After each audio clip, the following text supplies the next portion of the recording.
Hello friends, welcome back my channel. आज की इस वीडियो में हम आपको सोमवती अमावस्या के बारे में बताएंगे और सोमवती अमावस्या की कथा कहेंगे। वैसे तो अमावस्या हर महीने आती है, लेकिन जो अमावस्या सोमवार को आती है वह सोमवती अमावस्या होती है। इस बार की सोमवती अमावस्या 12 तारीख को है।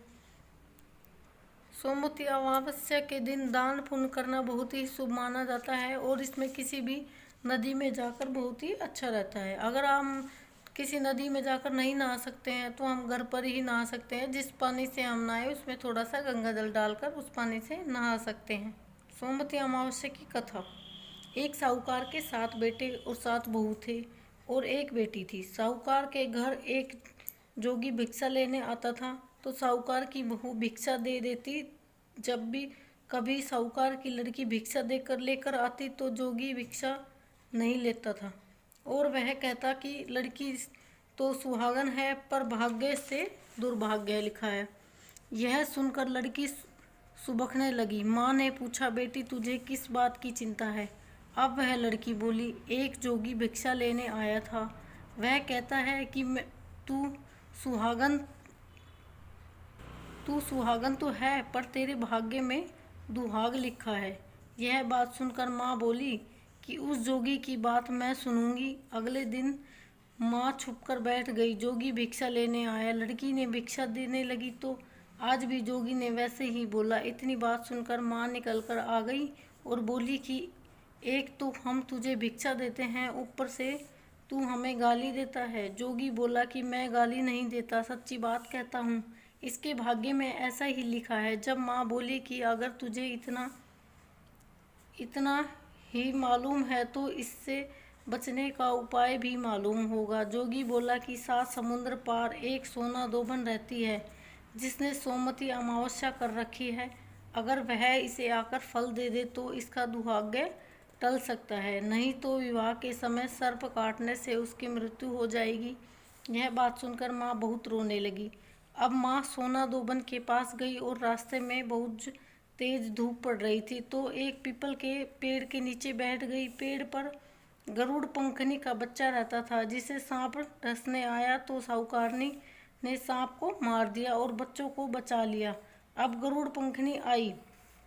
जब जगह खून देखकर साहूकारनी को चोंच मारने लगी। साहूकारनी बोली, मैंने तो तेरा बच्चा बचाया है। अब गरुड़ पंखनी बोली कि तूने मेरे बच्चे को बचाया है तो कुछ मांग ले।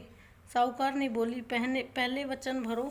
गरुड़ पंखनी बोली, मैं तुझे वचन देती हूँ। साहूकारनी बोली, मुझे पता समुद्र पार सोना दोबन के घर पर छोड़ दो। अब गरुड़ पंखनी ने उसे सोना दोबन के घर पर छोड़ दिया। वहां जाकर साहूकारनी ने सोचा कि अब इसको कैसे मनाऊं। सोना दोबन के घर 7 बहू थी जो कि घर का काम करने के लिए आपस में हर समय लड़ती झगड़ती रहती थी। रात को सब सो जाते तो साहूकारनी सोना दोबन के घर जाती और उसका सारा काम कर देती और दिन निकलते ही पहले चली जाती। अब सारी बहू आपस में सोचती कि सारे घर का काम कौन करता है और वे आपस में भी एक दूसरे को कुछ नहीं पूछती थी। एक दिन सोना दोबन ने बहुओं से पूछा कि आजकल तुम आपस में लड़ती झगड़ती भी नहीं और सारे घर के काम भी कौन करता है? अब बहू बोली कि काम तो हमको ही करना पड़ता है, लड़ाई करने से क्या फ़ायदा। सोना दोबन बोली, सोचा कि आज मैं देखूंगी कि कौन सी बहू सारा काम करती है। रात को देखा कि एक लुगाई और घर का सारा काम करके जाने लगी तो सोना दोबन ने पूछा, तू कौन है, तुझे क्या चाहिए? साहूकारनी बोली, पहले वचन भरो। तब सोना दोबन उसे वचन देती है और साहूकारनी बोली कि मेरी बेटी के भाग्य में दुहाग लिखा है, सो तू चलकर सुहाग दे दे क्योंकि तूने सोमवती अमावस्या कर रखी है। सोना दोबन अपने बहू बेटों से बोली कि मैं तो इसके साथ जा रही हूँ, पीछे तुम्हारे पिताजी मर जाए तो उन्हें तेल के कूपे में डालकर रख देना।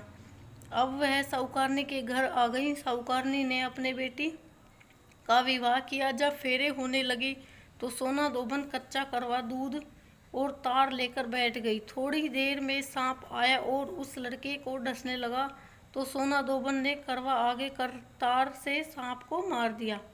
डर के मारे सांप मर गया। अब सोना दोबन ने उसे सुहाग दिया और बोली कि जितनी अमावस्या मैंने करी है उन सब का फल साहूकार की बेटी को मिली, और जो आगे करूंगी उनका फल मेरे पति और बेटे को मिलियो। सब कोई सोमवती की जय जय बोलने लगे। सोना दोबन जाने लगी तो साहूकारनी बोली, कुछ मांग ले, तूने मेरे जवाई को जीवन दान दिया है। वह बोली, मुझे कुछ नहीं चाहिए। यह कहकर वह चली गई।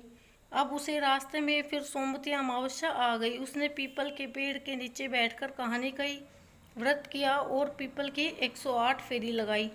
पीपल की पूजा करने के बाद वह घर पर गई। वहां पर जाकर देखा कि उसका पति मरा पड़ा था। जो उसने सोमवती अमावस्या रास्ते में की थी उसका फल अपने पति को दे दिया। अब उसका पति जिंदा हो गया। सब कहने लगी कि तूने क्या किया जो यह जिंदा हो गया। तो वह बोली कि मैंने तो कुछ नहीं किया, रास्ते में सोमवती अमावस्या आई थी सो उसकी पूजा की थी, व्रत किया और 108 फेरी पीपल की लगाई। सारी नगरी में ढिंडोरा पिटवा दिया कि सब कोई सोमवती अमावस्या की पूजा करियो, व्रत रखियो, 108 फेरी पीपल की लगाइयो। हे सोमवती अमावस्या, जैसा साहूकार की बेटी को सुहाग दिया वैसा सब किसी को सुहाग देना और सबकी मनोकामनाएं पूरी करना। अगर आपको मेरी वीडियो अच्छी लगे तो लाइक शेयर और कमेंट ज़रूर करना। देखने के लिए बहुत बहुत धन्यवाद।